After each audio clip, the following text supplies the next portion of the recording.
Welcome two ohm tutorials. आज हम practice set 6.2 को सॉल्व करेंगे।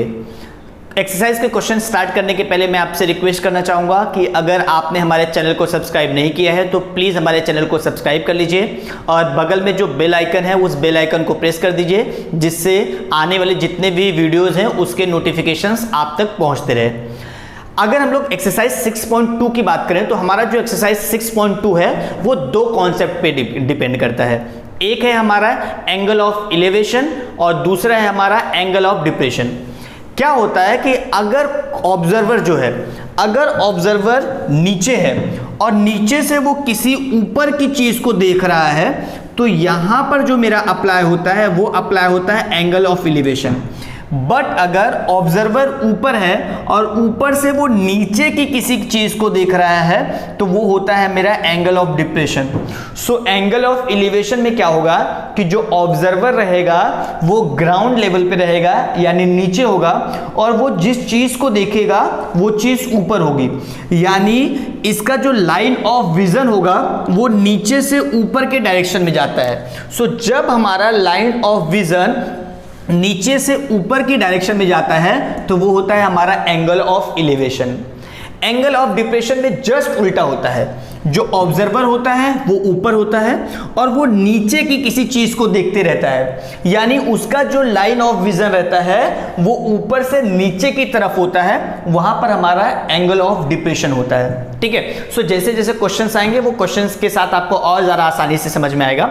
सबसे पहले हम लोग फर्स्ट क्वेश्चन स्टार्ट करते हैं। जरा फर्स्ट क्वेश्चन में देखिए क्या लिखा हुआ है। यहां पे बोला है a person is standing at a distance of 80 meter from a church looking at its top, यानी एक बंदा है, एक आदमी है कोई, जो ये पॉइंट सी पर खड़ा है। ये जो बंदा पॉइंट सी पर खड़ा है वहां से एक यहां पर चर्च है और वो चर्च कौन सा है? AB। ये चर्च, ये जो चर्च है, ये चर्च और ऑब्जर्वर के बीच का जो डिस्टेंस है वो 80 मीटर है और यहां पर जो ऑब्जर्वर है वो ऑब्जर्वर इस चर्च के टॉप को देख रहा है, यानी ऑब्जर्वर यहां खड़ा है और यहां से वो चर्च के टॉप को देख रहा है, यानी उसका जो लाइन ऑफ विजन है वो नीचे से ऊपर की तरफ है, यानी यहां पर जो है वो मेरा एंगल ऑफ इलिवेशन है। मैं फिर से रिपीट कर रहा हूं, ये डायग्राम में क्या दिया गया है? डायग्राम में दिया गया है कि एक चर्च है, चर्च AB है, एक पर्सन है जो पॉइंट C पर खड़ा है, चर्च और उस पर्सन के बीच का जो डिस्टेंस है वो 80 मीटर है। वो पर्सन जो पॉइंट C पर है वो ऊपर की तरफ देख रहा है और चर्च के टॉप को देख रहा है, चर्च के टॉप को देख रहा है। सो यानी उसका जो लाइन ऑफ विजन है वो नीचे से ऊपर की तरफ है, यानी एंगल ऑफ इलिवेशन। जो एंगल ऑफ इलिवेशन बन रहा है वो कितना है? 45 डिग्री। और आपसे पूछा क्या है? आपसे पूछा गया है कि find the height of the church. आपको इस जो चर्च AB है इस चर्च की हाइट फाइंड करना है। सो ऐसे क्वेश्चंस को सॉल्व करने के लिए सबसे पहले आपको क्या करना पड़ता है? आपको सबसे पहले ये क्वेश्चन का जो डिस्क्रिप्शन होता है, पहले तो आप ये डायग्राम बनाएंगे। डायग्राम में हमेशा याद रखिए कि आपको एक राइट एंगल ट्रायंगल बनाना पड़ता है। सो ये जो चर्च है आपका, वो चर्च आपका स्ट्रेट रहेगा, इसके वजह से यहाँ पर आपका 90 डिग्री हो गया। यहाँ पर जो पर्सन है वो चर्च के टॉप को देख रहा है और जो एंगल ऑफ इलिवेशन बन रहा है, क्वेश्चन में दिया हुआ है कि इलिवेशन इज ऑफ 45 डिग्री, यानी जो एंगल ऑफ इलिवेशन बन रहा है वो 45 डिग्री है। चर्च का डिस्टेंस उस पर्सन से 80 मीटर पे है, यानी चर्च और पर्सन के बीच का जो डिस्टेंस है वो 80 मीटर है और आपको ये चर्च का डिस्टेंस फाइंड करना है। सो आपको पहले ये डायग्राम बनाना है। डायग्राम बनाने के बाद आपको यहाँ पर डिस्क्रिप्शन लिखना है। उसमें क्या लिखोगे? लिखोगे in figure AB is the height of church. In figure AB is the height of church, BC is the distance between base of church and person. यानी अगर हम इस डायग्राम की बात करें तो इस फिगर में AB जो है वो चर्च की हाइट है, BC जो है वो चर्च के बेस से पर्सन के बीच का डिस्टेंस है,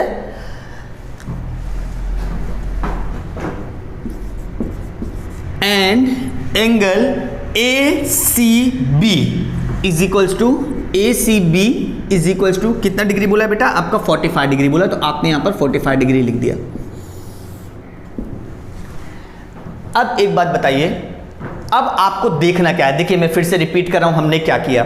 हमने सबसे पहले क्वेश्चन को रीड किया, फिर यहां पर हमने एक राइट एंगल ट्रायंगल बनाया, AB हमारा चर्च था, चर्च का हाइट फाइंड करना है इसलिए मैंने यहां पर क्वेश्चन मार्क डाल दिया।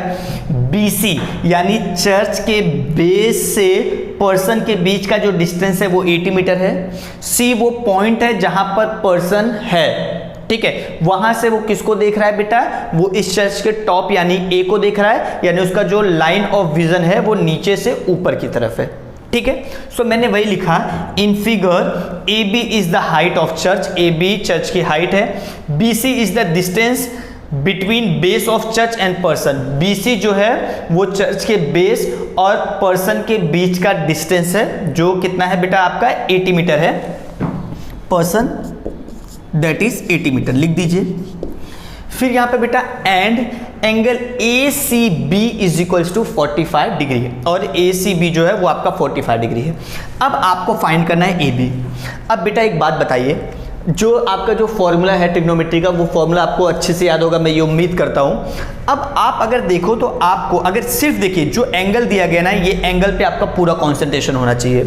सो एंगल C पे देखिए बेटा, C पे जब आप रखते हैं तो आपको पता चलता है कि ये C का जो अपोजिट साइड है, ये अपोजिट साइड आपको फाइंड करना है, और आपका जो एडजेसेंट साइड है वो एडजेसेंट साइड दिया हुआ है, यानी एंगल C का अपोजिट फाइंड करना है और एडजेसेंट दिया गया है। सो अपोजिट और एडजेसेंट, कौन सा ऐसा फॉर्मूला है जिसमें अपोजिट और एडजेसेंट यूज होता है? तो दो ऐसा फॉर्मूला है बेटा जिसमें अपोजिट साइड और एडजेसेंट साइड यूज होता है, एक आपका tan और दूसरा आपका cot। tan का फॉर्मूला क्या होता है? अपोजिट अपॉन एडजेसेंट, और cot का फॉर्मूला क्या होता है? Adjacent upon opposite. सो अगर यहां पर मैं बात करूं तो मैं tan का यूज कर रहा हूं, मैं यहां पर लिख रहा हूं since tan angle C is equals to, tan का फॉर्मूला क्या होता है बेटा? Opposite side upon your adjacent side, right. tan angle कितना दिया बेटा? एंगल C का वैल्यू कितना है? 45। So tan 45 degree is equals to 45 का जो अपोजिट साइड है बेटा वो आपका क्या है? AB। सो आपने AB लिख दिया। C का जो एडजेसेंट है वो कितना है आपका? BC, तो आपने यहां पर BC लिख दिया। tan 45 का वैल्यू कितना होता है बेटा? सो tan 45 का वैल्यू 1 होता है, सो 1 हो गया। AB जो है बेटा वो AB का वैल्यू आपको दिया नहीं है, ये जो AB है इसका वैल्यू आपको फाइंड करना है, तो AB को ऐसे लिख दीजिए। BC, जो BC का वैल्यू है वो 80 दिया हुआ है, तो आप 80 लिख दीजिए। अब आप क्या करेंगे बेटा? अब आप क्रॉस मल्टीप्लिकेशन करेंगे। जब आप क्रॉस मल्टीप्लिकेशन करेंगे तो क्या हो जाएगा बेटा? नीचे कुछ नहीं है, जब नीचे कुछ नहीं है तो 1 है, सो AB का मल्टीप्लिकेशन जब 1 के साथ करेंगे तो AB हो जाएगा, और यहां पर 80 1 जा कितना होता है बेटा? 80। सो जो AB का जो वैल्यू आ गया बेटा, वो AB का जो वैल्यू है वो AB का वैल्यू भी आपका कितना आ गया बेटा? 80 मीटर। सिंस यहां पर बेटा अगर आप क्वेश्चन देखोगे तो क्वेश्चन में 80 मीटर बोला हुआ था, जब क्वेश्चन में 80 मीटर बोला हुआ है तो आप भी बेटा क्या लिखेंगे? 80 मीटर लिखेंगे। सो वो आंसर लिखते टाइम आप लिख देंगे height of church is equals to 80 meter. ये आपका क्वेश्चन हो गया। आपको समझना है सिर्फ इतना है कि क्वेश्चन को रीड करते टाइम आप ये देखेंगे कि यहां पर एंगल ऑफ एलिवेशन बोला है या एंगल ऑफ डिप्रेशन। अगर एंगल ऑफ एलिवेशन बोला है यानी एंगल जो होगा वो नीचे बनेगा, तो नीचे तो एक आपका 90 डिग्री होगा, वो आपका फिक्स है। यानी जो दूसरा एंगल होगा वो एंगल अगर एलिवेशन बोला है तो वहीं पर एंगल होगा। जैसे यहाँ पर एंगल ऑफ एलिवेशन 45 बोला था तो यहाँ पर मैंने क्या कर दिया 45 लिख दिया। अगर एंगल ऑफ डिप्रेशन बोलता तो ये 45 हमारा ऊपर रहता है, जैसा कि हम अगले क्वेश्चन में जब आगे क्वेश्चन सॉल्व करेंगे तो आपको वो भी समझ में आएगा।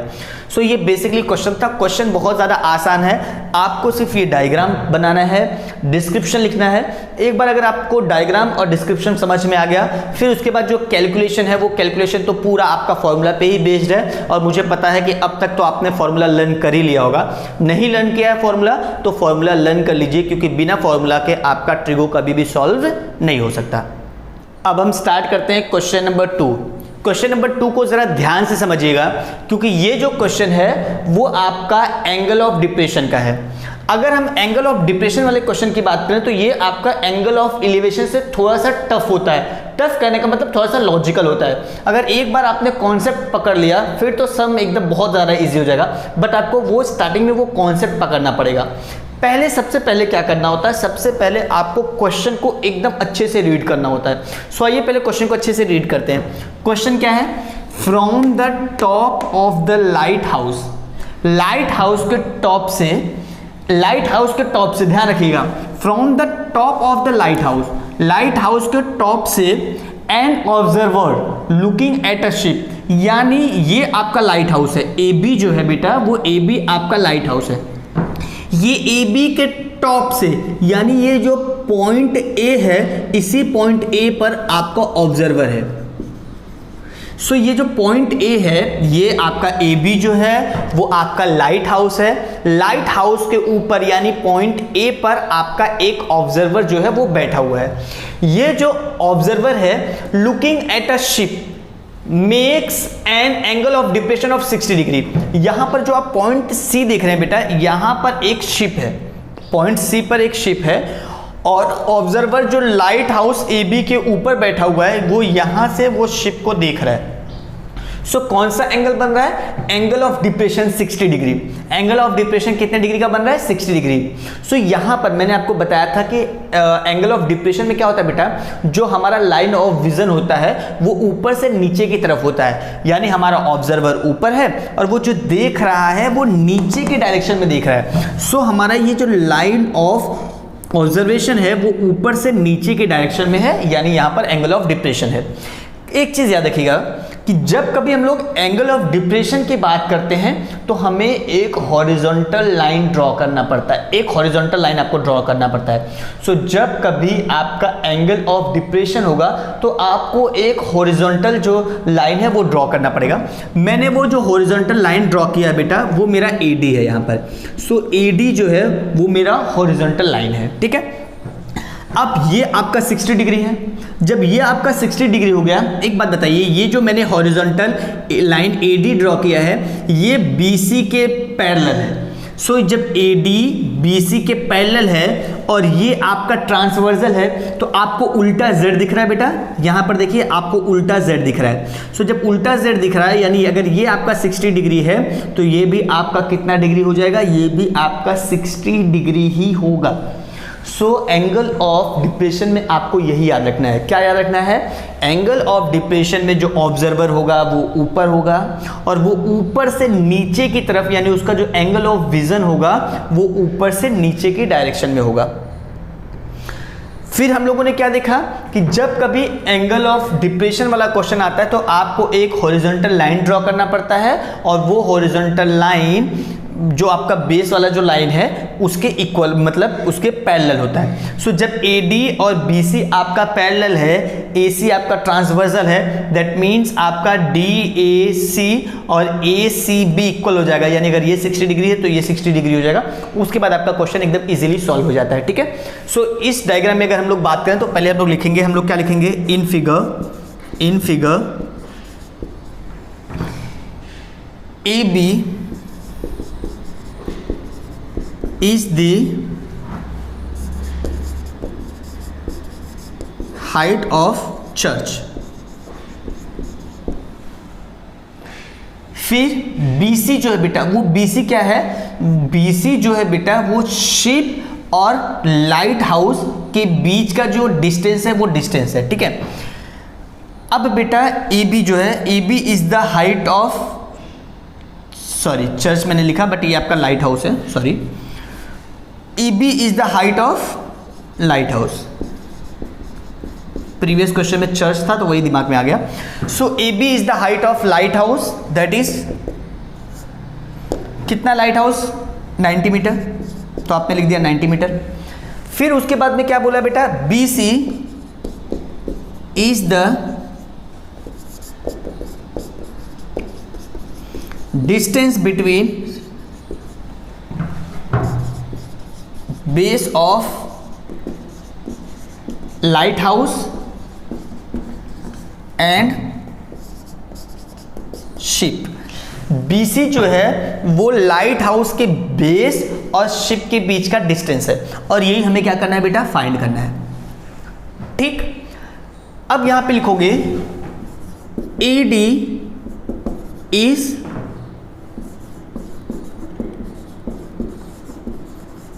is horizontal line and AD parallel to BC।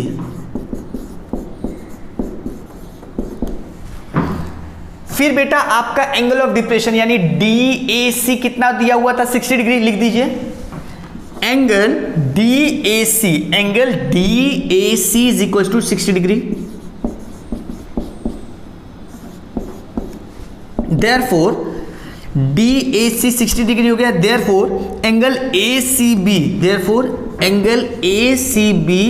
Is equal to angle DAC is equal to 60 degree. कहने का मतलब है आपका एंगल ACB एंगल DAC की इक्वल हो जाएगा 60 डिग्री, और इसका रीजन लिखना जरूरी है। और रीजन कौन सा एंगल बेटा आपका, ये ऑल्टरनेट एंगल, ठीक है बेटा। अब देखिए ये जो आपका हॉरिजॉन्टल लाइन है ना, इसका यहाँ पे कहानी जो था, ये कहानी यहाँ पे इसकी खत्म हो गई। अब आपको क्या देखना है, अब आपको सिर्फ ये ट्रायंगल ABC देखना है। आपको देखना है एंगल कहाँ दिया गया है, पहले वाले क्वेश्चन के जैसा सेम। सो आपका एंगल C पर दिया हुआ है, वैल्यू जो दिया हुआ है वो C पर है, ठीक है। सो यहाँ पर ये एंगल C का वैल्यू दिया हुआ है 60 डिग्री। AB जो C का अपोजिट साइड है उसका वैल्यू दिया हुआ है 90 मीटर, और हमें फाइंड करना है BC। क्या फाइंड करना था, find how far the ship is from the light house, यानी ये जो शिप है वो लाइट हाउस से कितना डिस्टेंस पे है, ये डिस्टेंस हमको क्या करना है, फाइंड करना है। सो एंगल C दिया हुआ है 60 डिग्री, इसका जो अपोजिट साइड है AB वो 90 मीटर हमको पता है, और जो एडजेसेंट, रिपीट कर रहा हूं, जो आपका एडजेसेंट साइड है BC, वो एडजेसेंट साइड आपको क्या करना है, फाइंड करना है, जो कि आपका शिप का डिस्टेंस है लाइट हाउस के बेस से, ये आपको फाइंड करना है।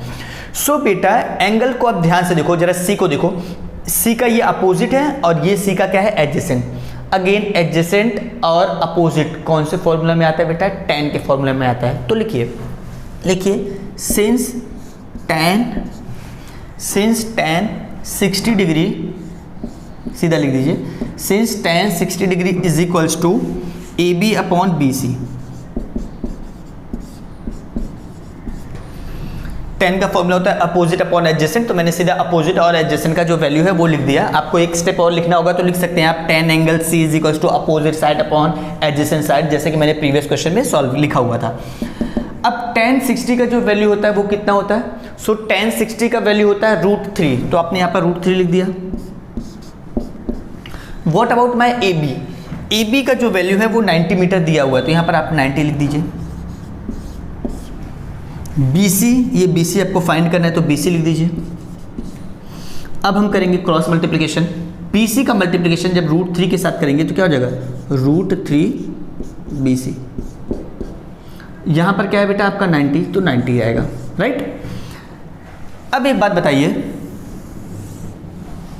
हमें फाइंड करना है ये BC। जब आपको ये BC फाइंड करना है तो ये जो आपका √3 है, ये √3 यहाँ से हटकर डिनोमिनेटर में जाएगा, तो क्या हो जाएगा, therefore BC is equals to 90 ये √3 नीचे आएगा तो अपॉन √3। अब ये रूट का साइन कभी भी डिनोमिनेटर में नहीं होना चाहिए, तो इसको हटाने के लिए हम लोग क्या कर सकते हैं बेटा, ऊपर नीचे √3 का मल्टीप्लिकेशन कर सकते हैं। तो क्या हो जाएगा, ये 90 इंटू √3, नीचे भी बेटा √3 था ही और इसमें भी हम लोग √3 का मल्टीप्लाई कर देंगे, यानी यहाँ पर न्यूमरेटर और डिनोमिनेटर दोनों में हमने √3 का मल्टीप्लाई कर दिया। तो क्या हो जाएगा बेटा आपका, ये हो जाएगा 90 √3 और यहाँ से रूट कैंसिल हो जाएगा और ये आपका बचेगा बेटा 3। अब क्या होगा बेटा, क्या 90 और 3 आपस में कैंसिल होते हैं 3 1 3, 3 3 9 0। सो ये आ गया आपका 30 √3 और फिर आपका मीटर है तो मीटर, ठीक है। सो जो BC का जो आपका जो BC है वो BC का वैल्यू आ गया 30 √3 मीटर। ये आपका वैल्यू हो गया। किसका वैल्यू है बेटा, ये वैल्यू है शिप का लाइट हाउस के बीच का डिस्टेंस। सो कितना आ गया, वो आपका आ गया 30 √3 मीटर। सो आप इसको प्रॉपर आंसर में लिख देंगे। सो ये जो क्वेश्चन था वो एंगल ऑफ डिप्रेशन का क्वेश्चन था, लेकिन क्वेश्चन में कुछ ज़्यादा डिफरेंस नहीं था। करना क्या था आपको सबसे पहले डायग्राम बनाने आना चाहिए। तो डायग्राम बनाते थे समय हम लोगों ने क्या देखा कि जब एंगल ऑफ डिप्रेशन होगा यानी ऑब्जर्वर ऊपर रहेगा और वो नीचे देख रहा होगा। सो एंगल ऑफ डिप्रेशन में हम लोग क्या करते हैं, हम लोग एक हॉरिजॉन्टल लाइन ड्रॉ करते हैं और जब हॉरिजॉन्टल लाइन ड्रॉ करते हैं बेटा तो ये आपका 60 डिग्री है। तो जब ये 60 डिग्री है तो ACB भी आपका 60 डिग्री हो जाएगा just because of alternate angle. और उसके बाद तो जस्ट ये पहले वाले क्वेश्चन की जैसा ही सॉल्व हो गया। यानी अब हम ट्रायंगल ABC में देखेंगे, C मेरा जो है वो 60 डिग्री है। अब ये जो एंगल 60 डिग्री दिया है उसका अपोजिट दिया हुआ है और एडजेसेंट पूछा हुआ है। तो अपोजिट और एडजेसेंट कौन से फॉर्मूला में आता है, tan के फॉर्मूला में आता है। सो वही लिख दिया मैंने, tan 60 = AB अपॉन BC। फिर जो वैल्यू था वो वैल्यू लिखा और क्रॉस मल्टीप्लिकेशन किया और आंसर अपना जो है वो आ गया। क्वेश्चन बहुत ज़्यादा ईजी है, बट आपको क्वेश्चन को ज़्यादा से ज़्यादा बार प्रैक्टिस करना है और हाँ, फॉर्मूला जो है वो फॉर्मूला आपको लर्न रखना है। क्वेश्चन नंबर 3 स्टार्ट करने के पहले हम लोग क्वेश्चन नंबर 2 का जो एंडिंग है जरा उस पर फिर से जाते हैं।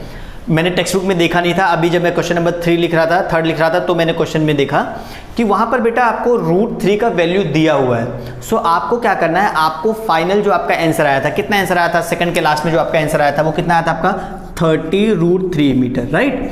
सो √3 का वैल्यू 1.73 आपको टेक्स्ट बुक में दिया हुआ है बेटा। सो आपको क्या करना है, 30 × 1.73 मीटर मल्टीप्लाई कर देंगे। सो 3 3 9, 3 7 21 1, 3 1 3 + 2 5 और यहाँ पर 0 जो था वो 0 आ जाएगा।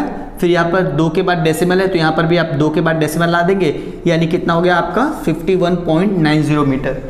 कहने का मतलब है कि अगर क्वेश्चन में आपको √3 का वैल्यू नहीं दिया हुआ है तो जैसा कि हमने पहले लिखा हुआ था 30 √3 मीटर, वही आपका आंसर होगा। बट अगर आपको √3 का वैल्यू दिया हुआ है तो जस्ट ये 2 स्टेप आपको और आगे बढ़ा देने हैं। मैंने टेक्स्ट बुक में नहीं देखा था कि √3 का वैल्यू दिया है। अभी जब मैं क्वेश्चन नंबर 3 देखा तो वहाँ पर मैंने देखा कि नहीं, आपको √3 का वैल्यू दिया हुआ था। सो आपको √3 का वैल्यू लिखना है और जब आप √3 का वैल्यू डाल देंगे तो आपका जो आंसर आ जाएगा वो 51.90 आ जाएगा, ठीक है। सो है बहुत ज़्यादा ईजी, आपको कुछ करना नहीं है, समझ में तो आ ही गया होगा। अब हम स्टार्ट करते हैं हमारा जो क्वेश्चन नंबर 3 है। क्वेश्चन नंबर 3 जो है वो एग्जाम पॉइंट ऑफ व्यू से बहुत ज़्यादा इंपॉर्टेंट क्वेश्चन है, ज़रा ध्यान से देखिए। क्वेश्चन में क्या बोला है, 2 buildings are facing each other on a road of width 12 meter. एक रोड है जिसका विथ जो है वो 12 मीटर है और 2 बिल्डिंग है। एक पहली छोटी बिल्डिंग है AB, हमारी एक बिल्डिंग है छोटी बिल्डिंग, और दूसरी बिल्डिंग है हमारी बिल्डिंग PQ। ये दोनों बिल्डिंग रोड के दूसरे तरफ है, यानी एक बिल्डिंग अगर रोड के उस तरफ है तो दूसरी जो बिल्डिंग है वो रोड के इस तरफ है, यानी दोनों का जो फेसिंग है वो सेम है। सो यहाँ पर एक छोटी बिल्डिंग है AB जिसका जो हाइट है वो 10 मीटर दिया है, दूसरी बिल्डिंग जो है वो PQ है जिसकी जो हाइट है वो हमें फाइंड करनी है, ठीक है। फिर आगे क्या बोला है, from the top of the first building के टॉप से, जो कि फर्स्ट बिल्डिंग कितना मीटर, 10 मीटर हाइट का था, the angle of elevation on the top of the second building, यानी फर्स्ट बिल्डिंग के टॉप से अगर सेकेंड बिल्डिंग के टॉप को देखें तो फर्स्ट बिल्डिंग का टॉप यानी क्या हो गया आपका, ये A हो गया। सो अगर आप ध्यान से देखें तो फर्स्ट बिल्डिंग जो है वो उसका टॉप A है और सेकेंड जो बिल्डिंग आपका PQ है इसका टॉप P है।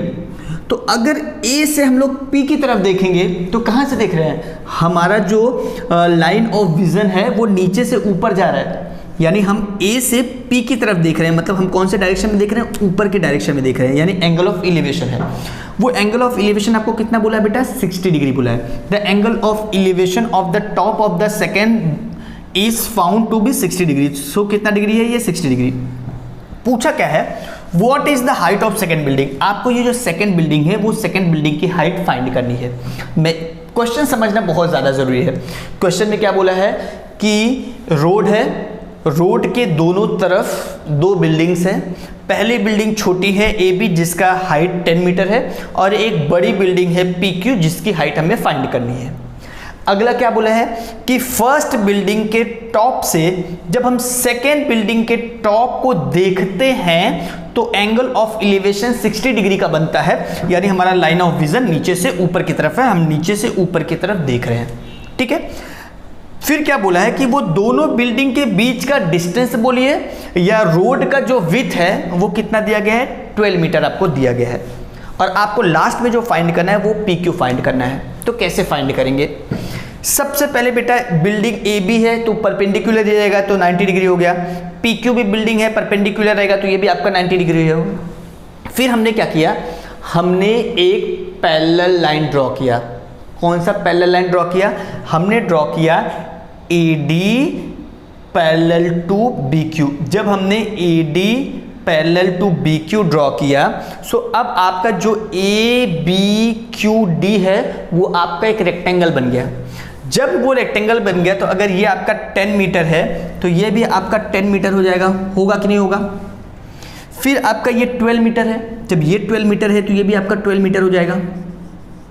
ठीक, जैसे ही आपका 12 मीटर आ गया, अब आपको सिर्फ ट्रायंगल पी डी ए या फिर कहो ए डी पी पर ध्यान देना है।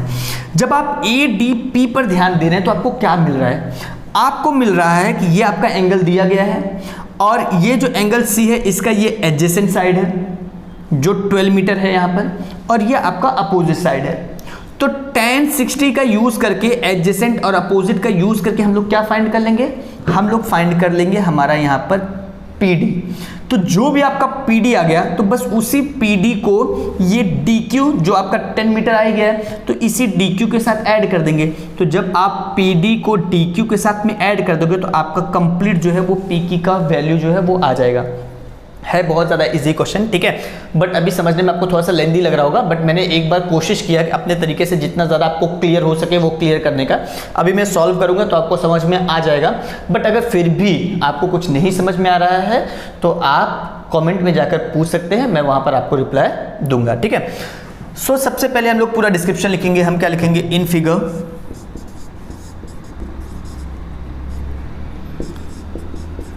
AB and PQ are the heights of two buildings। ठीक है,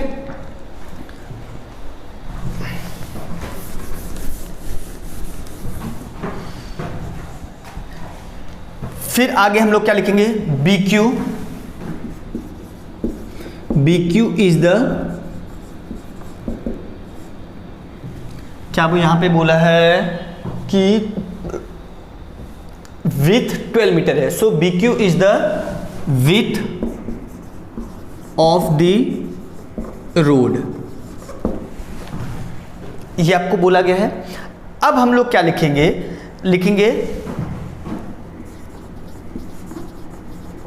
we draw AD perpendicular to BQ।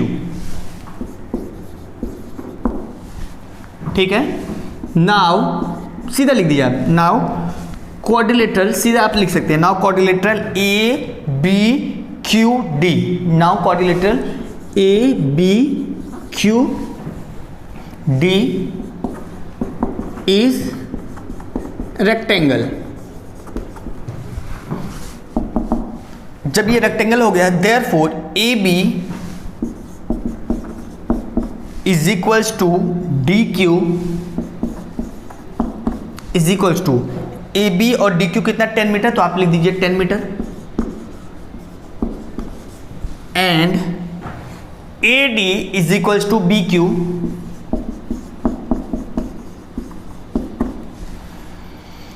Is equals to 12 meter. यहां पर आपको रिजल्ट लिखना पड़ेगा opposite sides of rectangle, right. अब ये होने के बाद आपको क्या लिखना है, अब इसके बाद आपको सीधा पहुंच जाना है ट्रायंगल ए डी पी में। हम लोग लिखेंगे since in triangle A D P angle A D P is equal to 90 degree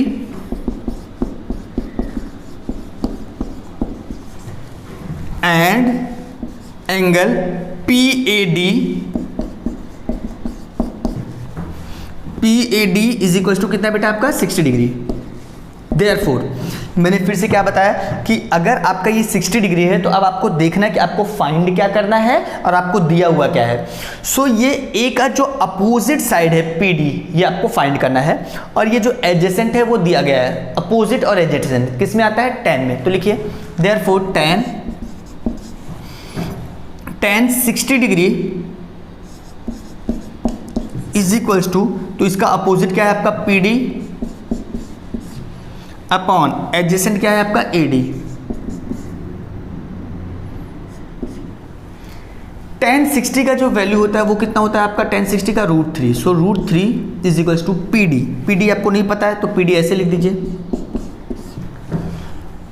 what about A D, A D का जो वैल्यू है ये 12 मीटर है, ठीक है। ए डी का जो वैल्यू है वो 12 मीटर आ गया, हम लोगों ने यहाँ पर लिखा हुआ है। A D is equal to कितना है 12, सो 12 लिख दिया। अब हम लोग क्रॉस मल्टीप्लिकेशन करेंगे तो ये आपका पी डी हो गया। 12 का मल्टीप्लिकेशन जब √3 के साथ करेंगे तो हो जाएगा 12 √3, राइट। सो ये P D is equal to 12 √3 meter. अब ये जो वैल्यू आया वो किसका वैल्यू आया, ये वैल्यू आ गया हमारा पी डी का। सो पी डी कितना आ गया हमारा 12 √3 मीटर, कितना 12 √3 मीटर, ठीक है। अब आपका ये 12 √3 मीटर आ गया। अब आपको फाइंड क्या करना है, आपको फाइंड करना है पी क्यू की वैल्यू। सो पी क्यू की वैल्यू के लिए हम लोग क्या लिखेंगे, हम लोग लिख देंगे now P Q is equals to, so आपका जो पी क्यू है वो किसके इक्वल है, P D plus D Q. So P Q is equals to P D plus D Q. P D का वैल्यू कितना आ गया आपका 12 √3, डी क्यू का वैल्यू कितना है 10 मीटर, सो 10।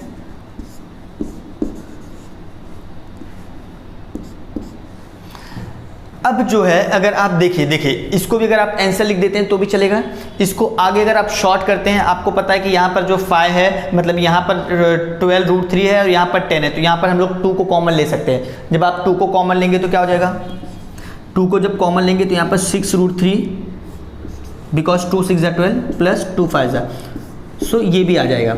सो कहने का मतलब आप यहाँ पर भी स्टॉप कर सकते हैं, आप इसको आगे भी लेके जा सकते हैं। मैं जो है वो मैं यहीं पे स्टॉप कर दूंगा। सो पी क्यू का जो वैल्यू आया वो 12 √3 प्लस 10 मीटर आया, जिसको कि हम लोग लिख सकते हैं 10 प्लस 12 √3 मीटर।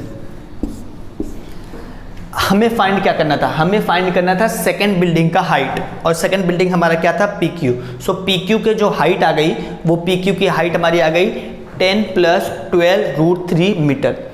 ये जो क्वेश्चन था वो इंपॉर्टेंट क्वेश्चन एग्जाम के लिए, इसलिए इस क्वेश्चन को जितना ज़्यादा से ज़्यादा आप प्रैक्टिस करेंगे उतना अच्छा है। अब हम स्टार्ट करते हैं अपना फोर्थ क्वेश्चन। अगर आप फोर्थ क्वेश्चन को देखो तो ये वाला जो क्वेश्चन है वो आपके थर्ड क्वेश्चन के जैसा ही है, कॉन्सेप्ट सेम है, बट डिफरेंस सिर्फ इतना है कि थर्ड क्वेश्चन में हमें जो बिगर बिल्डिंग था उसका हाइट फाइंड करना था, यहाँ पर हमें एंगल फाइंड करना है। चलिए पहले क्वेश्चन रीड कर लेते हैं। Two poles of height 18 metre and 7 metre, यानी 2 पोल है। पहला जो पोल है उसका हाइट 18 मीटर है और जो दूसरा पोल है उसका हाइट 7 मीटर है, ठीक है। Are erected on a ground, जिसको कि ग्राउंड के ऊपर लगाया गया है। The length of the wire fasten at their tops, यानी ये दोनों पोल का जो टॉप है उसको एक वायर से जोड़ा गया है, यानी ये जो दोनों पोल्स हैं इसके टॉप को वायर से जोड़ा गया है, और ये जो वायर का जो लेंथ है वो 22 मीटर है। ठीक है, आगे क्या बोला है, find the angle made by the wire with the horizontal, यानी ये जो वायर है ये फर्स्ट बिल्डिंग से जो सेकंड बिल्डिंग पे ये जो वायर बांधा गया है, सो ये जो एंगल है ये एंगल आपको फाइंड करना है। यहाँ पर जो विद द हॉरिजॉन्टल बोला है, तो अगर कभी भी आपको यहाँ पर विद द हॉरिजॉन्टल बोलता है, इसका मतलब समझ जाया करो कि एंगल ऑफ एलिवेशन है, यानी जो आपका ऑब्जर्वर होना चाहिए या जो भी होगा वो आपका नीचे से ऊपर के डायरेक्शन में जाएगा। ठीक है, सो यहाँ पर ये नीचे से ऊपर के डायरेक्शन में जा रहा है जब आपको विद हॉरिजॉन्टल बोलेगा। तो देखिए फिर से मैं क्वेश्चन रिपीट कर रहा हूँ। क्वेश्चन क्या है, आपको क्वेश्चन बोला है कि दो पोल है, पहला आपका बिगर पोल ए बी, दूसरा आपका स्मॉलर पोल पी क्यू। जो बिगर पोल ए बी है उसका जो लेंथ है वो 18 मीटर है, और जो आपके पास जो स्मॉलर पोल है आपका पी क्यू वो 7 मीटर का है, राइट। फिर आपको क्या बोला है कि इन दोनों पोल्स का जो टॉप था उस टॉप को एक वायर से जॉइंट किया गया है, उस वायर का जो लेंथ था वो 22 मीटर है। अब आपको फाइंड क्या करना है कि ये जो एंगल बनेगा यानी ए पी डी, ये जो एंगल बनेगा ए पी डी, ये एंगल आपको फाइंड करना है। क्लियर है, अब देखिए कैसे करेंगे। पहले तो इसका जो भी डिस्क्रिप्शन है वो डिस्क्रिप्शन हम लोग लिखेंगे। सो डिस्क्रिप्शन में क्या लिखेंगे आप लिखेंगे in figure A B and P Q are two poles. ठीक है, फिर अगला आप क्या बोलेंगे, AP, AP is the wire. फिर क्या लिखेंगे, we draw DP perpendicular to P Q. फिर सीधा आपको लिख देना है therefore quadrilateral B Q P D, B Q P D, B Q P D is a rectangle. Therefore आपने रेक्टेंगल बता दिया, therefore D B is equals to P Q, D B is equals to P Q. Reason,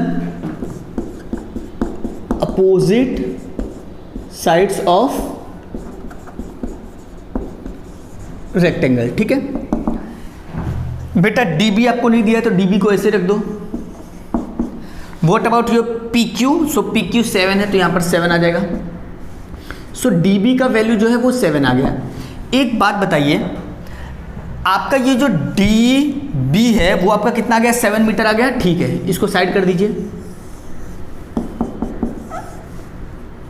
but complete A B आपको कितना दिया हुआ है, 18 metre, ये आपको दिया हुआ है। But A B is equals to 18 metre.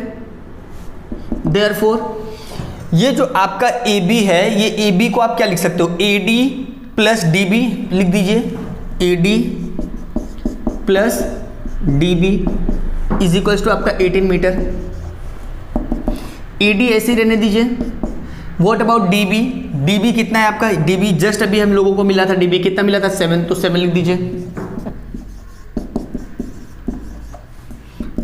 Therefore A D is equals to 18 metre, ये वहां जाएगा तो -7 metre. Therefore A D is equals to 18 में से 7 माइनस करोगे कितना हो जाएगा, 11 मीटर। ए डी का वैल्यू कितना आ गया, 11 मीटर। अब देखिए आपका ए डी जो है वो 11 मीटर आ गया। अब बेटा एक बात बताइए, यहाँ पर जो एंगल बोला है, एंगल कौन सा बोला है बेटा आपको, P, तो यहाँ पर P पे आ जाइए। जब आप P पर आ रहे हैं तो ये P का अपोजिट साइड है, और ये जो है आपका बेटा ये 90 डिग्री है, तो ये आपका हाइपोटेनियस है। अपोजिट और हाइपोटेनियस किसके फॉर्मूला में आता है, साइन के फॉर्मूला में, तो हम लोग साइन का यूज करेंगे। देखिए अभी हम लोग क्या लिखेंगे, अब हम लोग लिखेंगे सीधा उस ट्रायंगल के बारे में बात करेंगे। ट्रायंगल का नाम क्या है बेटा आपका, so in triangle A D P, in triangle A D P, angle A D P is equals to 90 degree. ये आपका 90 डिग्री हो गया। देयरफॉर अब मैं इसकी बात कर रहा हूँ बेटा, ये क्योंकि यही एंगल आपको फाइंड करना है, तो आप लिख दो बेटा, अगर इस एंगल की बात करूँ तो ये जो एंगल आपको फाइंड करना है, इसका अपोजिट जो साइड है वो AD है और जो AP है वो आपका हाइपोटेनियस है। सो अपोजिट और हाइपोटेनियस किसके फॉर्मूला में आता है? साइन के फॉर्मूला में आता है। लिख दो therefore sine angle APD, sine angle APD। So sine angle APD is equal to, sine का फॉर्मूला क्या होता है? Opposite upon hypotenuse, right. Therefore sine angle APD is equal to, अच्छा अपोजिट साइन कौन सा है? इसका अपोजिट जो साइड है वो कौन सा है? AD है और हाइपोटेनियस AP। सो AD upon AP, AD upon AP, ये ऐसे ही रहेगा आपका साइन एंगल APD। AD का वैल्यू कुछ दिया है आपको, AD का वैल्यू आपका कितना आया था? जस्ट हमारा वहां पर आया था 11, तो 11 लिख दो। AP जो था बेटा वो AP कितना है आपका? 22, तो 22 लिख दीजिए। Sine angle APD is equal to, cut करो, सो 1/2। अब एक बात बताइए बेटा, ये साइन एंगल APD है और यहाँ पर हाफ दिया है, तो हम लोग देखेंगे साइन में किसका वैल्यू हाफ होता है? किसका वैल्यू होता है? साइन 30 का वैल्यू। तो आप लिखेंगे therefore sine angle APD is equal to, half की जगह पर लिख देंगे साइन 30। यहाँ पे रीजन लिख देंगे since sine 30 degree is equal to half. ठीक बेटा, यहाँ से ये साइन साइन कैंसिल हो गया, यानी आपका एंगल APD कितना आ गया आपका यहाँ पे? 30 डिग्री। सो APD आपका आ गया 30 डिग्री, और यही एंगल जो APD था वही हमको वहाँ पर लिखना था। अब आपको नीचे कभी भी याद रखिएगा, क्वेश्चन को यहाँ पर फिनिश नहीं करना होता है, आपको लास्ट में जाकर आपको प्रॉपर आंसर लिखना होता है, और वो आंसर उसी फॉर्मेट में होना चाहिए जिस फॉर्मेट में आपसे क्वेश्चन पूछा है। सो जो आंसर है वो आंसर आप लिख देंगे। देखिए ये जो आपका एक्सरसाइज 6.2 है ये थोड़ा लॉजिकल है। अगर आपको क्वेश्चन समझ में आ गया और आपने डायग्राम बना लिया तो आपका जो क्वेश्चन उसके बाद का है वो क्वेश्चन आप इजीली सॉल्व कर सकते हैं, बशर्ते आपको जो फॉर्मूला है वो लर्न रहना चाहिए। ठीक है, और मुझे उम्मीद है कि अब जब आप यहाँ तक पहुँच गए तो आपने फॉर्मूला लर्न कर ही लिया होगा। अगर एक बार आपने फॉर्मूला लर्न कर लिया, क्वेश्चन समझ गया, डायग्राम आपने बना दिया, उसके बाद जो क्वेश्चन हैं वो क्वेश्चन बहुत ज़्यादा ईजी हो जाते हैं। क्वेश्चन नंबर 5 स्टार्ट करते हैं। क्वेश्चन नंबर 5 जरा ध्यान से देखिए, बोला है अ स्टॉर्म ब्रोक अ ट्री, मतलब AB एक ट्री है, बहुत तेज से तूफान आता है, और जब तूफान आता है the tree top rested 20 metre from the base of the tree, यानी AB आपकी ट्री है, बहुत तेज से तूफान आता है, तो तूफान में क्या होता है, ये ट्री का जो ये अपर पार्ट है, यानी आपका AB पूरा ट्री है, ये ट्री का जो पार्ट है AC, ये टूटकर नीचे गिर जाता है। यही AC जो है ये टूटकर ऐसे नीचे गिरता है, यानी ये जो CD है वो CD आपका ये ब्रोकन पार्ट है। फिर से मैं एक्सप्लेन कर रहा हूँ, AB जो है वो आपका AB ट्री है, तेज से तूफान आता है तो जो ट्री है वो ऊपर के पार्ट से ऐसा टूटता है, यानी ये जो AC वाला पार्ट है वो टूट कर गिरता है, और वही जो नीचे गिरता है बेटा तो वो C से अटैच्ड रहता है, और यही जो A है उसी को मैंने नाम दे दिया है D, यानी वो इस तरीके से ऐसे गिर रहा है, तो C तो अपने प्लेस पर ही है, और यही जो A है वो यहाँ पर आने के बाद D बन जा रहा है, यानी AC और ये आपका जो CD है दोनों जो है, दोनों का जो लेंथ होगा बेटा वो क्या होगा, सेम होगा, क्योंकि CD कुछ नहीं है, वो AC जो ब्रोकन पार्ट है वही ब्रोकन पार्ट आपका यहाँ पर CD है। फिर क्या बोला है कि वो ट्री के बेस से जो गिरा है उसके बीच का जो डिस्टेंस है वो 20 मीटर है। वही बोला है rested 20 metre from the base of the tree, tree के बेस से ये जो पार्ट टूट के गिरा है उसके बीच का जो डिस्टेंस है वो 20 मीटर है। ठीक है, फिर बोला है विद द हॉरिजॉन्टल, देखिए फिर आगे बोला है making an angle of 60 degree with the horizontal, यानी 60 डिग्री बना रहा है विद द हॉरिजॉन्टल। तो जब विद द हॉरिजॉन्टल बोल रहा है मतलब वो आपका क्या है, वो आपका मैंने आपको बताया था कि दो होता है, एक एंगल ऑफ डिप्रेशन और दूसरा एलिवेशन। तो जब कभी विद हॉरिजॉन्टल रहेगा यानी वो आपका एलिवेशन है, एलिवेशन है मतलब वहां पे एंगल कहां पे बनता है बेटा, नीचे बनता है। सो ये आपका कितना हो जाएगा 60 डिग्री। अब आपको लास्ट में बोला क्या है, बोला है find the height of the tree. आपको ये जो कंप्लीट ट्री है इसकी जो हाइट है वो फाइंड करनी है। कितना ज़्यादा इजी है, देखिए क्या करेंगे आप। पहले आप ट्रायंगल CBD को लेंगे, ये आपका एडजेसेंट दिया गया है, अपोजिट यानी tan का उल्टा करेंगे, मतलब tan का फॉर्मूला यूज़ करोगे। जब आप tan का फॉर्मूला यूज़ करोगे यानी अपोजिट और ये एडजेसेंट, तो इस tan के फॉर्मूला से क्या होगा, आपका BC आ जाएगा। जब BC आ जाएगा तो अब यहाँ पर ये 90 है, यानी पाइथागोरस का यूज़ करके आप CD फाइंड कर लेंगे। और जो CD होगा बेटा, जो CD का वैल्यू आएगा, CD और AC तो इक्वल है, सो जो CD देखिए BC आपका 10 से आ गया, सो जब BC आ गया फिर हमने पाइथागोरस का यूज़ किया, पाइथागोरस से CD आ जाएगा। CD जो है वो CD क्या है, CD is nothing but your AC, तो जो CD का वैल्यू आएगा वही तो आपका AC है। सो वही AC के वैल्यू को BC के वैल्यू के साथ में ऐड कर देंगे और आपको ट्री का जो हाइट है वो हाइट ऑफ द ट्री आपको पता चल जाएगा। ठीक है, सो है बहुत ज़्यादा इजी। एक बार मैं लिख दे रहा हूँ, मैं क्या लिखूँगा, in figure AB is the tree and BC is the distance between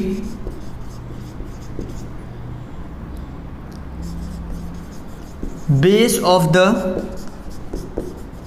tree and tree top rested। कहने का मतलब अगर इस डायग्राम की बात करें तो AB हमारा जो है वो कंप्लीट क्या है, ट्री है, और जो BD है वो BD डिस्टेंस है। सो BD यहाँ पर BD होगा, BD is the distance between base of the tree, tree के बेस और ये जो ट्री का जो टॉप जो यहाँ पर आया है उसके बीच का जो डिस्टेंस है वो आपका क्या है, BD, जो है 20 मीटर का। ठीक है, और फिर लिख दीजिए and AC is equals to CD। यहाँ पे लिख दो broken part of tree, broken part of tree. ठीक है, नाउ देखिए अब बहुत ज़्यादा समझना है आपको। अब क्या करना है, आपको इस ट्रायंगल को लिखना है। Now in triangle CBD, now in triangle CBD angle CDB कितना दिया गया है, एंगल C यहीं पे लिख दीजिए ऊपर, angle CDB is equals to 60 degree. So आपका CDB कितना दिया गया है, 60 डिग्री। ये आपको फाइंड करना है, ये दिया गया है, ये क्या है 60 का अपोजिट, और ये क्या है एडजेसेंट। अपोजिट और एडजेसेंट कौन से फॉर्मूला में आते हैं, tan के।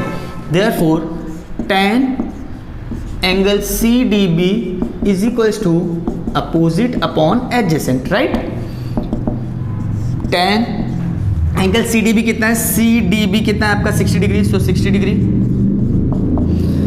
अपोजिट क्या है आपका, ये BC। एडजेसेंट क्या है आपका, ये BD। tan 60 का वैल्यू √3 आपको पता है। व्हाट अबाउट BC फाइंड करना है, सो ऐसे लिख दो। व्हाट अबाउट BD 20 है, सो 20 क्रॉस मल्टीप्लाई कर दीजिए, BC इज इक्वल्स टू 20√3। सो जो BC का जो वैल्यू आ गया वो BC का जो वैल्यू आ गया वो कितना आ गया आपका 20√3, राइट। यहां पर मीटर है तो आप मीटर लिख दीजिए। अब आपका जो BC है वो 20√3 आ गया। अब देखिए CBD में B आपका 90 डिग्री है, that means triangle CBD is right angle triangle, right. हम लोग लिख दो in triangle CBD angle CBD is equal to 90 degree. Therefore जब ये आपका 90 डिग्री है तो Pythagoras, therefore CD square is equals to CB square plus BD square, Pythagoras theorem.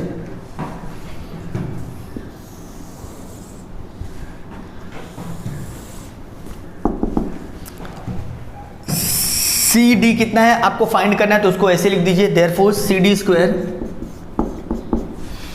C B square. So C B कितना है, अभी अभी हमारा सी बी आया था, सी बी बोलिए या बी सी बोलिए एक ही मतलब होता है, कितना होता है 20√3। सो 20√3 स्क्वायर प्लस, तो plus what about B D, B D आपका कितना है 20 मीटर है, ठीक है। सो यहाँ पर 20 स्क्वायर। अब एक बात बताइए 20√3 का जो स्क्वायर होता है वो क्या होता है, सो 20√3, सो 20 का स्क्वायर 400, √3 का 3, और ये आपका कितना हो गया बेटा 400। 400 3 का कितना होता है 1200, प्लस आपका ये 400, 12 प्लस 4 कितना हो गया आपका ये 1600।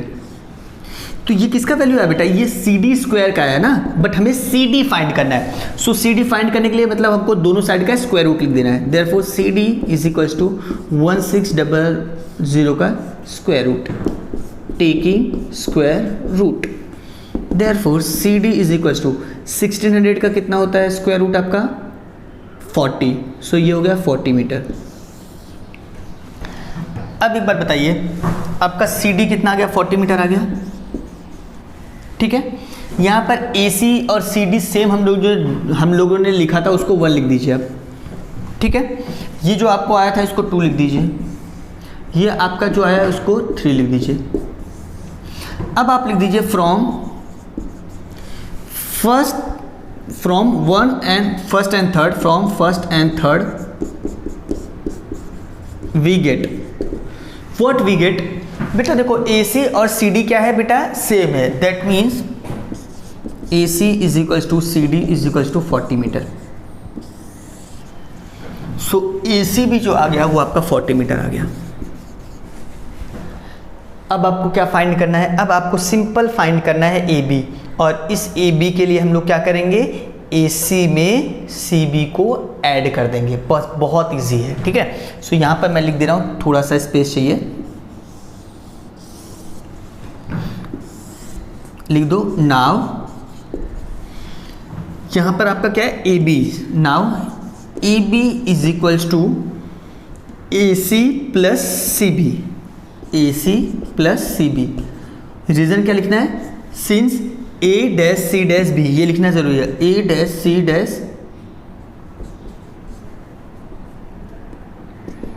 Therefore AB is equals to, अब आपको AC का जो वैल्यू है वो लिखना है। AC का वैल्यू अभी हमारा जो AC का वैल्यू आया था वो कितना आया था 40 मीटर, AC का वैल्यू जस्ट अभी हमारा आया था कितना 40 मीटर।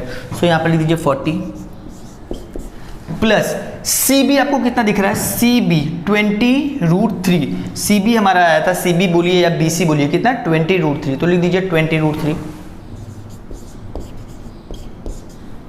मीटर। कॉमन लेंगे तो भी चलेगा, बट मुझे नहीं लगता कॉमन लेने की कोई ज़रूरत है, तो आप इसको क्या लिख देंगे, आप लिख देंगे इसको 40 प्लस 20√3 मीटर। यही आपका जो है वो लास्ट फाइनल आंसर हो गया। बट लास्ट में आपको आंसर लिखना है, आंसर किस फॉर्म में, सेम वैसे ही जो आपका क्वेश्चन है। क्वेश्चन क्या पूछा था, क्वेश्चन में बोला था आपको find the height of the tree, therefore height of the tree is equals to 40 plus 20√3 metre. ये आपका फाइनल आंसर हो गया।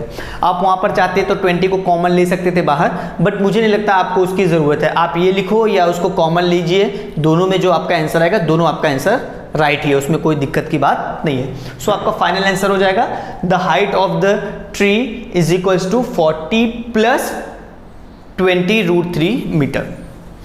अब हम स्टार्ट करते हैं एक्सरसाइज 6.2 का last question, question number 6। Question number 6 जो है वो बहुत ज़्यादा इजी क्वेश्चन है, सेम आपके क्वेश्चन नंबर 1 के जैसा ही है। जैसा आपका ये एक्सरसाइज स्टार्ट हुआ था एंड भी वैसे ही टाइप के क्वेश्चन के साथ हो रहा है। क्वेश्चन क्या है देखिए, a kite is flying at a height of 60 metre above the ground. यानी ये जो ए जो प्लेस है यहाँ पर एक काइट है, ये यहाँ पर एक काइट है, ठीक है, वो ग्राउंड से 60 मीटर के ऊपर उड़ रही है। दैट मीन्स ए बी का जो डिस्टेंस है वो आपका कितना हो गया 60 मीटर, राइट। आगे क्या बोला है, The string attached to the kite is tied at the ground. It makes an angle of 60 degree with the ground. With the ground मतलब ग्राउंड से 60 degree.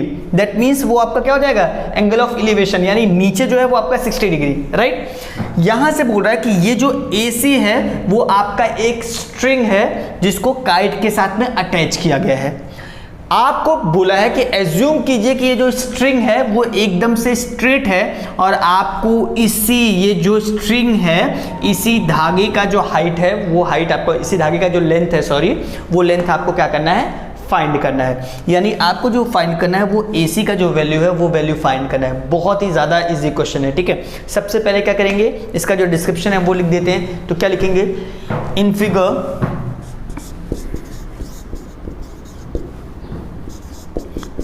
AB is the distance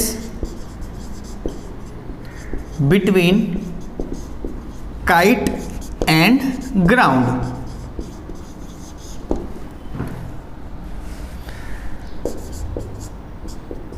AC is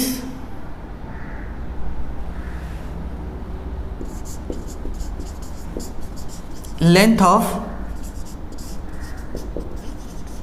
string. फिर now in triangle ABC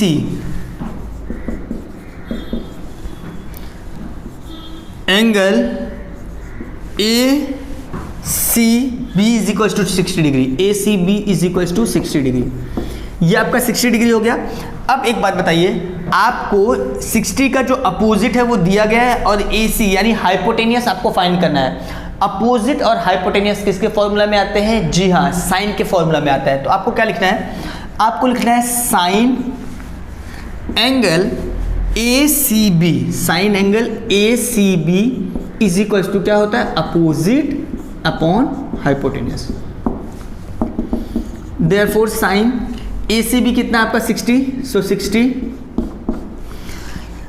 opposite, 60 का जो opposite है वो क्या है आपका AB, सो AB. हाइपोटेनस क्या है आपका AC, सो AC. साइन 60 का जो वैल्यू होता है वो कितना होता है, √3/2. What about your AB, so AB का जो वैल्यू है वो 60 दिया हुआ है और AC हमें फाइंड करना है. तो AC को ऐसे लिख दीजिए. क्रॉस मल्टीप्लाई करेंगे तो क्या हो जाएगा, √3 का मल्टीप्लिकेशन आप AC के साथ करेंगे तो √3AC. 60 का मल्टीप्लाई 2 के साथ करेंगे तो 120. AC इज इक्वल्स टू 120, ये √3 नीचे आ जाएगा. जैसे कि इसके पहले भी मैंने आपको बताया था कि डिनोमिनेटर में रूट का साइन नहीं होना चाहिए. इसके लिए क्या करेंगे हम लोग, इसी √3 का ऊपर नीचे हम लोग मल्टीप्लाई कर देंगे. सो 120 अपॉन √3 वैसे लिख दीजिए. फिर ऊपर नीचे आप √3 का मल्टीप्लाई कर दीजिए. 120 में जब √3 का मल्टीप्लाई करेंगे तो 120 √3 हो जाएगा. √3 का √3 के साथ करेंगे तो 3 हो जाएगा. अब क्या ये कैंसिल हो रहा है, हो रहा है. सो आपका आंसर आ गया 40 √3. Therefore AC is equals to 40 √3. First वाले क्वेश्चन में भी मैंने यहाँ पर स्टॉप कर दिया था, यहाँ पर भी ये आपका आंसर है, बट आगे आपको देख लेना होता है कि क्या √3 का वैल्यू आपको दिया गया है. सो यहाँ पर √3 का वैल्यू 1.73 दिया गया है. सो √3 के प्लेस पर आपको 1.73 लिखना है. सो हो जाएगा आपका ये 40 इंटू 1.73. मल्टीप्लाई करेंगे 4 3 12, 4 7 28, 29, 4 1 4 और फिर 6, 0 था तो 0. 2 के बाद डेसिमल है तो 2 के बाद डेसिमल लगा देंगे. सिंस जो यूनिट था वो मीटर में था तो यहाँ पर आप क्या कर देंगे, मीटर. अब आप आंसर लिखेंगे. आंसर कैसे लिखेंगे, आंसर आप उसी फॉर्म में लिखेंगे जिस फॉर्म में आपको क्वेश्चन पूछा गया है. क्वेश्चन में क्या पूछा गया है, क्वेश्चन में पूछा गया है find the length of the string. तो आप लिख देंगे length of string is equals to 69.20 metre. What, length of string is equals to 69.20 metre. एक चीज आप याद रखिए, क्वेश्चन आप कितना भी अच्छा क्यों ना सॉल्व करें, जब तक लास्ट में आप ये फाइनल आंसर नहीं लिखते हैं तब तक आपको फुल मार्क्स नहीं मिलता है। सो लास्ट में आपको ये फाइनल आंसर लिखना ही है। एक्चुअल में आपका ये जो एक्सरसाइज 6.2 है वो बहुत ही ज़्यादा इम्पॉर्टेंट एक्सरसाइज है। इस एक्सरसाइज में से बोर्ड में एक क्वेश्चन 100% पूछता ही है, यानी कोई डाउट ही नहीं है कि इस एक्सरसाइज में से एक क्वेश्चन आपको एग्जाम में ना आए। सो इस एक्सरसाइज का एक क्वेश्चन एग्जाम में आना 100% कंपलसरी है। सो इसके लिए आपको क्या करना है, इसके लिए आपको इस एक्सरसाइज को एकदम अच्छे से प्रैक्टिस करना है और अगर कोई डाउट आएगा तो वो कमेंट सेक्शन में जाकर आपको पूछना है। ठीक है, जल्द ही मिलेंगे एक नए वीडियो के साथ में। तब तक जो भी हमारे एक्सरसाइज, जो भी हमारे चैप्टर्स हुए हैं उसको आप रिवाइज करते रहिए। हमारे चैनल को सब्सक्राइब कीजिए। वीडियो पसंद आया है तो वीडियो को लाइक कीजिए और अपने फ्रेंड्स में शेयर कीजिए।